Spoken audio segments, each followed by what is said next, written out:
Have you ever wondered what lies beyond our earthly realm? What if there are beings from other worlds who have visited us? Imagine for a moment the vastness of the cosmos, speckled with countless stars, each potentially harboring life forms beyond our wildest dreams. Now bring your thoughts back to our home planet.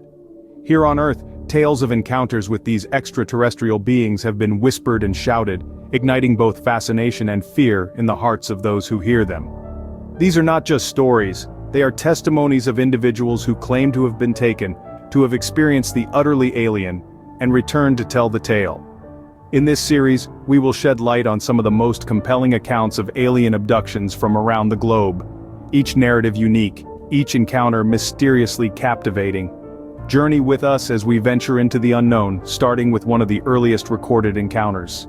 In the quiet year of 1961, an American couple, Betty and Barney Hill, experienced something extraordinary. Betty and Barney Hill, a seemingly average couple from Portsmouth, New Hampshire, were returning from a vacation in Canada.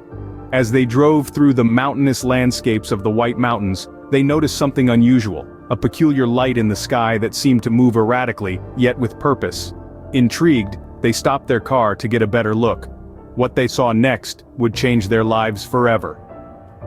The strange light turned out to be a disc-shaped craft unlike anything they had ever seen before. With an unshakable feeling of dread, they quickly returned to their car and sped home, but not before the light had followed them, darting behind trees and the mountaintops. The couple reached home safely, but they soon realized that they couldn't account for 2 hours of their journey. This missing time puzzled them, and it was only under hypnosis that they began to unlock the secrets of those lost hours. In separate sessions, Betty and Barney recounted similar chilling experiences. They spoke of being taken aboard a spacecraft by non-human entities. They described the entities as short and gray, with large wraparound eyes. During their time on the spacecraft, the Hills were subjected to a series of examinations and tests. What's more, Betty was shown a star map, which she later recreated from memory. Astonishingly, an amateur astronomer was able to match Betty's map to a real star system, known as Zeta Reticuli, located some 39 light-years away from Earth. The Hills' story sent shockwaves through the nation. It was the first widely reported case of alien abduction in America, drawing the attention of the media, the public, and even the Air Force. Skeptics and believers alike continued to debate the veracity of their claims, examining every detail of their incredible encounter.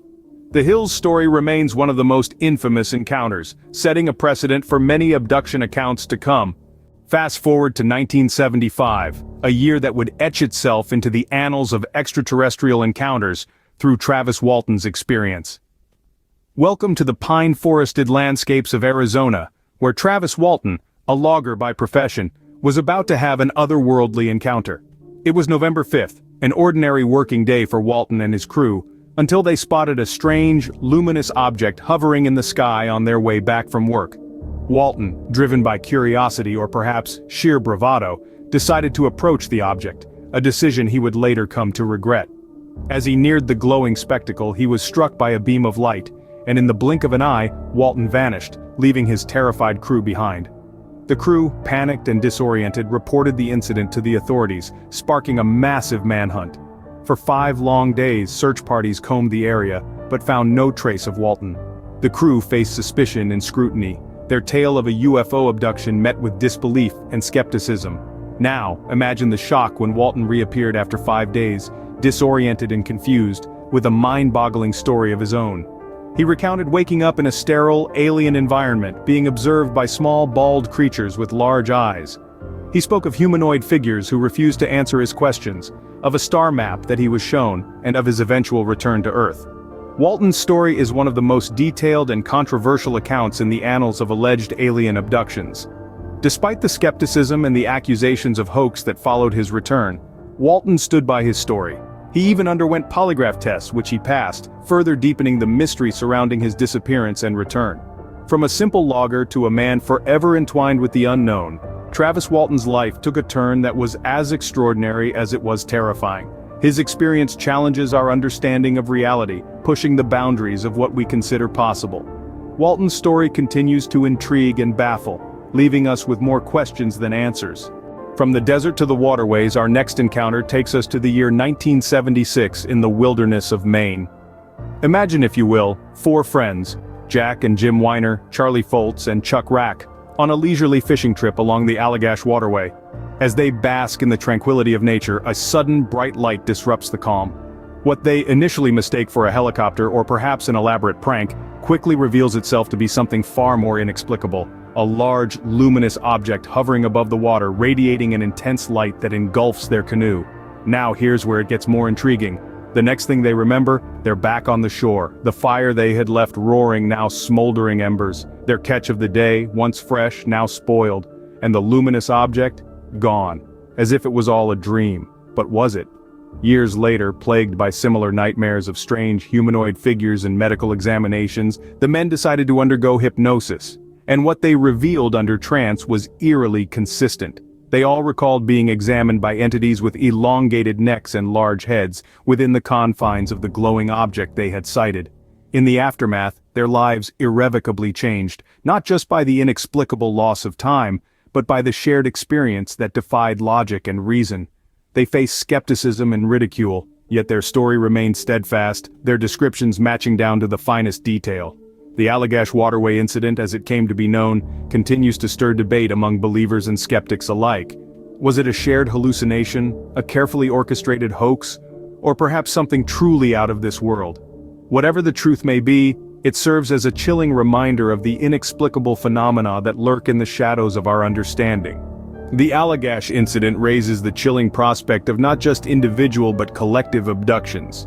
Our final story takes us across the pond, to a small Welsh village in 1977, where a group of schoolchildren claimed an encounter of the third kind. In the quaint village of Broadhaven, nestled in the Pembrokeshire countryside, 14 primary school children reported a sighting that would ignite a media frenzy and spark a wave of UFO sightings across Wales. On that fateful day, these young students claimed to have seen a UFO and a silver-clad figure in a field near their school. The children described the object as cigar-shaped, silver, and domed. As for the figure, it was said to be silver from head to toe, a sight that left an indelible mark on their young minds. Their teacher, taken aback by their shared accounts and the consistency in their drawings of the alleged UFO, decided to alert the authorities. The subsequent investigations were met with a mix of intrigue and skepticism. The Ministry of Defense, while initially dismissive, eventually sent representatives to interview the children. Despite the lack of physical evidence, the consistency in the children's testimonies was unnerving. Locals were divided. Some dismissed it as youthful imagination run wild, while others, citing their own strange sightings, believed the children. The media had a field day, dubbing it the Broadhaven School Incident, and it became one of the most publicized UFO sightings in British history. The mystery deepened when, a few months later, a family at a nearby farm reported a close encounter with a dome-shaped craft and a silver figure. This incident, eerily similar to the children's accounts, reignited interest in the case. Today, despite numerous investigations and theories, the Broadhaven School incident remains an unsolved mystery. Skeptics and believers continue to debate the credibility of the children's accounts and the possibility of extraterrestrial visitation. The Broadhaven incident reminds us that sometimes the most extraordinary tales come from the most ordinary places. From the earliest accounts to the most recent, these stories continue to fascinate, terrify, and bewilder us. We've revisited the chilling tale of Betty and Barney Hill, who were allegedly abducted on a lonely New Hampshire road. We've delved into the eerie experience of Travis Walton, who disappeared for 5 days in the Arizona wilderness. We've explored the enigmatic Allagash Waterway incident, where 4 men were supposedly taken while on a fishing trip. We've examined the Broadhaven School incident, where a group of children claimed to have seen an alien spacecraft. These narratives and countless others keep the fascination with alien abductions alive. They raise questions that challenge our understanding of reality and our place in the cosmos. They force us to confront the possibility that we may not be the only intelligent life in the universe. As we gaze at the stars, we are left to wonder, are we truly alone? Or have we been visitors in our own home without even knowing it?